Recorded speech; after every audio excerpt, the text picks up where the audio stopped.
បាទសួស្តីបងប្អូនទាំងអស់គ្នាតោះឥឡូវនេះខ្ញុំធ្វើការបង្កើតបាននៅ account Indonesia មួយបាទអញ្ចឹងយើងចូលទៅកាន់ PayPal ទាំងអស់គ្នាបន្តបងប្អូនធ្វើការឆេងបាទនៅទង់ជាតិបាទទង់ជាតិបងប្អូនអាចយកបាទ Indonesia បានបាទឥឡូវវាការបង្កើតវារៀងតឹងបន្តិចបាទជាមួយនឹង PayPal បាទយើងយកសាញ app មក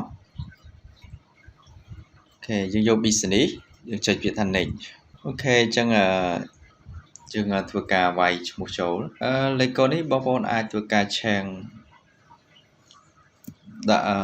លេខកម្មបងប្អូនធ្វើការបញ្ចូល Gmail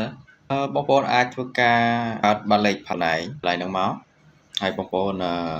ចុច create បាទអញ្ចឹងបន្ទាប់ហើយវានឹងធ្វើការផ្សាយទៅកាន់ Gmail បងប្អូនបាទយើងអាច confirm យក email បាទអញ្ចឹងឥឡូវនេះខ្ញុំធ្វើការ email code សិនអញ្ចឹងវានឹងរត់ទៅកាន់ Gmail បងប្អូនអញ្ចឹងបងប្អូនអាចធ្វើការបើក Gmail បងប្អូននៅពេលដែលយើង verify ទៅគឺវានឹង load ទៅកាន់ Gmail របស់បងប្អូនផងដែរបងប្អូនអាចមានទូរស័ព្ទពីរឬក៏ទូរស័ព្ទមួយក៏បានដែរយើងធ្វើការ log Gmail យើងនៅពេលដែលយើងនេះយើងត្រូវបញ្ចូលឥឡូវខ្ញុំធ្វើការបញ្ចូលសិនអូខេនៅពេលដែលយើងបញ្ចូលរួចរាល់បងប្អូនធ្វើការ submit អញ្ចឹងយើងរងចាំជាមួយនឹងវិនាទីប្រហែលនាទីសិនបាទអញ្ចឹងវានឹងបង្ហាញនៅផ្ទាំងមួយទៀតអញ្ចឹងបងប្អូនធ្វើការចុច let's go អូខេអញ្ចឹងមកដល់កន្លែងនេះបងប្អូនត្រូវតែបាទយកបាននៅចំណុចបាទផ្ទាំងមួយទៀតហើយអញ្ចឹងមានពីរមាន business ហើយជាមួយនឹង individual អញ្ចឹងយើងចុច next ណា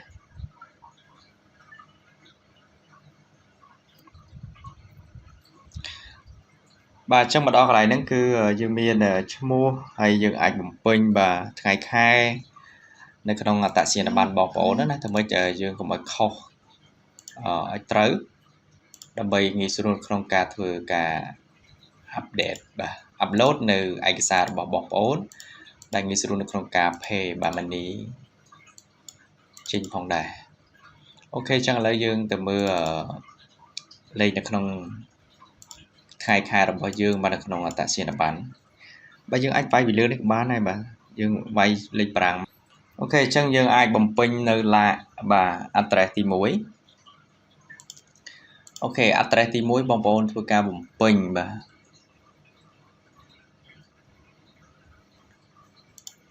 address ទី1គឺបងប្អូនអាចធ្វើការបំពេញនៅឈ្មោះបាទអញ្ចឹងខ្ញុំធ្វើការបំពេញសិន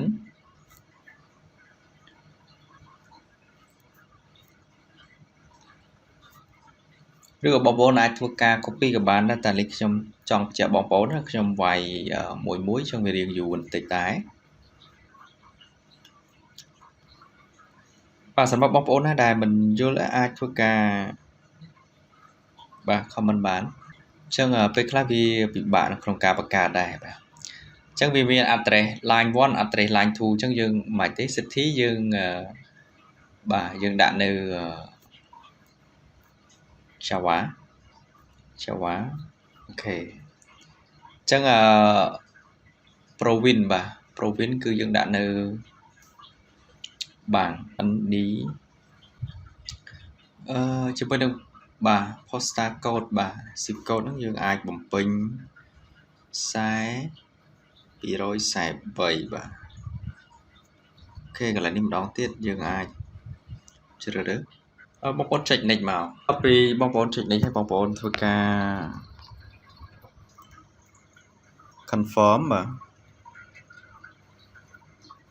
យើង confirm មក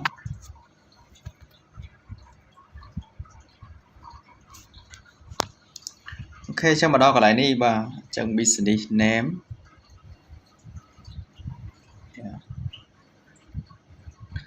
យើងគ្រីសមកបាទគ្រីសមកយើងយកឈ្មោះនឹងមកបាទកន្លែងនេះក៏បងប្អូនអាចធ្វើការបំពេញឈ្មោះយើងសរសេរជាប់គ្នាមកកន្លែង business នេះយើងយកដុល្លារមកបាទអញ្ចឹងមកដល់កន្លែងដែលគេសួរយើងបាទតើតួជាមួយនឹងការបំពេញ what do you sell on what the service do you after បាទកន្លែងហ្នឹងគឺបងប្អូនធ្វើការបំពេញបាទអញ្ចឹងយើងធ្វើការ select បាទកន្លែងហ្នឹងមក បងប្អូនអាចធ្វើការរើសបាទនៅ US ដុល្លារត្រឹមត្រូវចឹងខាងក្រោមនេះបងប្អូនអាចធ្វើការយើងជ្រើសរើសបាទនៅចំណុចមួយទៀតបាទយើងអាច select វាមកបាទយើងដាក់ no សិនមកកន្លែងហ្នឹងហើយយើងទៅរើសម្ដងទៀតចុចសិនចឹងបងប្អូនអាចជ្រើសយកកន្លែងណាដាក់ក៏បានដែរបាទសំខាន់គឺបងប្អូនពេញចិត្តបាទស្រឡាញ់អញ្ចឹងណាអូខេឥឡូវខ្ញុំយកបាទ computer network នេះទៅអូខេចឹងឈ្មោះដូចគ្នាទេខ្ញុំធ្វើការនេះឲ្យបងប្អូនធ្វើការចុច next បាទបន្ទាប់ពីចុចនេះឲ្យបងប្អូនធ្វើការ confirm បាទអញ្ចឹងបន្ទាប់ពីបងប្អូន confirm ហើយយើងធ្វើការបំពេញបាទយើង finish តិចមកអូខេអញ្ចឹងបងប្អូនយក go home បាទ page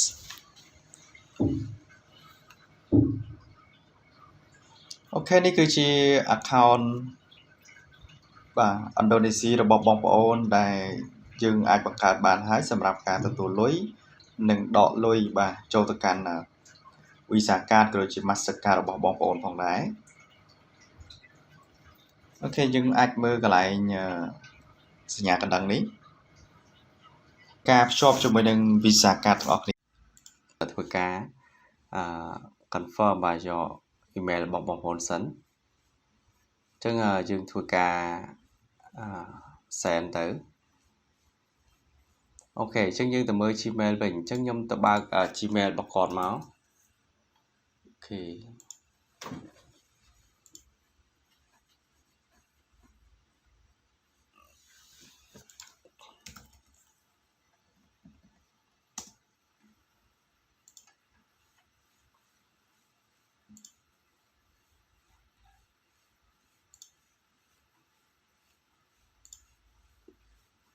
អូខេចឹងមកដល់កន្លែងនេះខ្ញុំធ្វើការបិទសិនអូខេចឹងបងប្អូនធ្វើការ link ហើយគឺវា load បែបនេះបាទជាមួយនឹងយក email has been បាទ confirm អញ្ចឹងយើង continue មក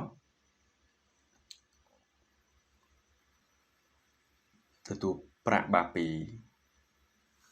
Facebook ក៏ដូចជា TikTok និង website ផ្សេងៗបាទគឺជា game ផងដែរអូខេបងប្អូនអាចធ្វើការមើលបាទនៅនេះគឺជា link bank បាទអញ្ចឹងយើងអាចចឹងគេសួរយើងបាទគឺមាន link confirm បាទអញ្ចឹងយើងអាចមើលកន្លែងហ្នឹងបាទចុចកន្លែងនេះគឺមាន2បាទអញ្ចឹងបងប្អូនអាចធ្វើការ link ជាមួយនឹងVisa card ក៏ដូចជា Master card ឬក៏ link ជាមួយនឹងធនាគារអញ្ចឹងកន្លែងនេះគឺចង់បញ្ជាក់បងប្អូនបាទមួយចំណុចទៀតបាទខាងលើនេះគឺយើងអាច link ជាមួយនឹង Visa card Master card ក៏ដូចជាចំពោះខាងក្រោមនេះគឺបងប្អូនអាចធ្វើការ link ជាមួយនឹង bank បាទ link bank account គឺសម្រាប់បងប្អូនគឺនៅប្រទេសនឹងតែម្ដងបើសិនជាបងប្អូនមិនមែននៅប្រទេសនឹងទេគឺបងប្អូនកុំ link មកខាងក្រោមអីបាទយើងអត់មានឈ្មោះនៅក្នុង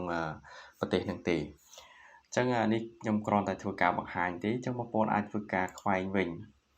អញ្ចឹងបងប្អូនអាចទុកពេលរយៈពេលមួយថ្ងៃគឺយើងអាច link ក៏បានដែរដើម្បីឲ្យ PayPal យើងបាទបង្កើតភ្លាមយើង link ភ្លាមក៏វាអត់ល្អដែរអូខេអញ្ចឹងឥឡូវយើងធ្វើការបង្កើតបានហើយជាមួយនឹង PayPal បាទbrand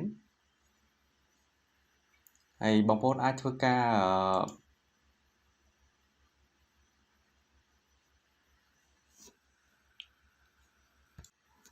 អូខេអញ្ចឹងបងប្អូនធ្វើការ log in ចឹងកន្លែងនេះគឺតម្រូវឲ្យយើងធ្វើការ upload បាទរូបថត ID របស់បងប្អូនអញ្ចឹងបងប្អូនអាចធ្វើការចុចខាងក្រោមអញ្ចឹងវាឲ្យយើងជ្រើសរើសបាននៅប្រភេទដូចជា passport បាទ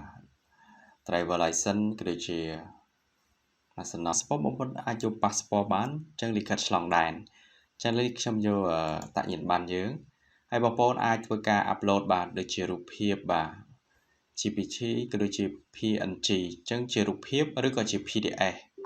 គឺទំហំគឺវាអត់ធំទេគឺត្រឹមតែ5មេទេបើសិនជាលើសហ្នឹងគឺយើងមិនអាច upload បានទេឥ